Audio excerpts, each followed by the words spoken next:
cat from a carrier, what we like to do is I usually start off by taking a towel and I want to spray it with some Feel Away, which is the natural bunting pheromone of a cat. But this helps to reduce some stress and anxiety for the animal. And typically I usually like to wait about 5 minutes before placing the towel and or interacting or placing the towel on the animal and or near the carrier, as it does have a heavy alcohol scent. So once I've sprayed this maybe a few minutes before the appointment begins, I'm going to go ahead and I'm going to toss the towel over the carrier just to kind of let the animal marinate, especially while I'm going ahead and collecting my medical history.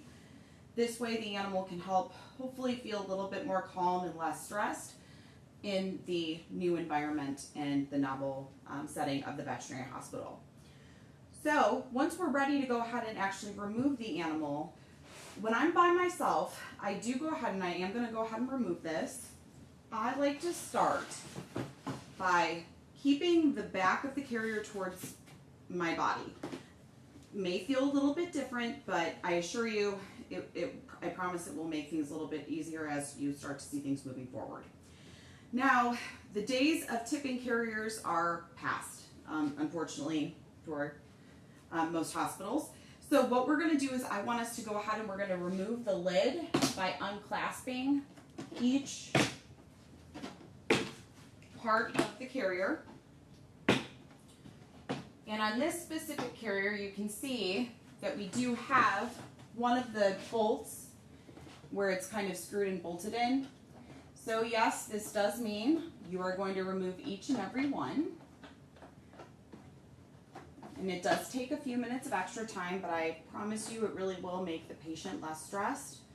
And it should hopefully make your interactions with the patient a little less scary. Not for you, but for the patient.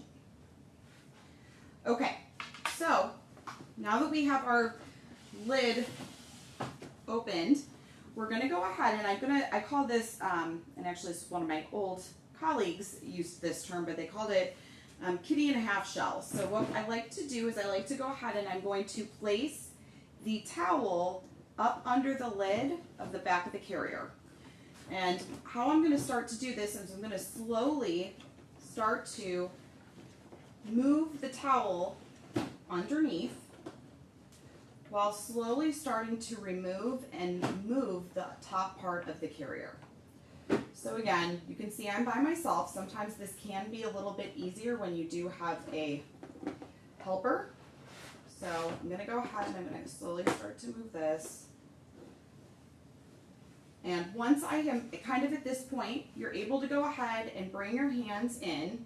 Again, I am not touching the animal. I am just putting my hands above the towel, slowly moving it under, and starting to put my arms around the patient. And I'm putting steady pressure behind the patient's head, like this. Now that I have the patient, I can go ahead and slowly remove my lid and readjust my towel as needed. Now, depending on the type of exam you're doing and depending on the animal, sometimes actually performing an exam in the carrier like this can be really helpful.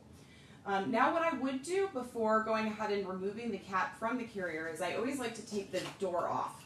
If you don't do this, the door will fall, will make loud noises, will make you and cat and potentially the pet owner go, ah, so we don't want that.